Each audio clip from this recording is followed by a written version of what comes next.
Juru bicara gugus tugas COVID-19 Sumsel, Yusri mengatakan, hanya 4 daerah di Sumsel yang sementara ini diizinkan menerapkan konsep new normal, yakni Kabupaten Pali, Empalawang, Oku Selatan, dan Kota Pagar Alam. Menurutnya, adapun 4 daerah yang telah diizinkan itu memang minim kasus positif corona. Hal itu membuat proses tracing kepada orang menjalin kontak langsung dengan pasien positif lebih mudah dilakukan, sehingga dapat meminimalisir penularan.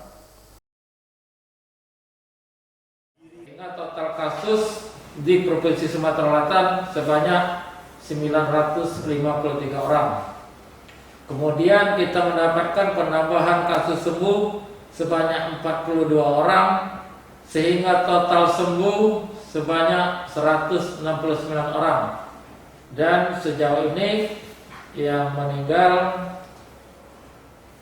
merupakan.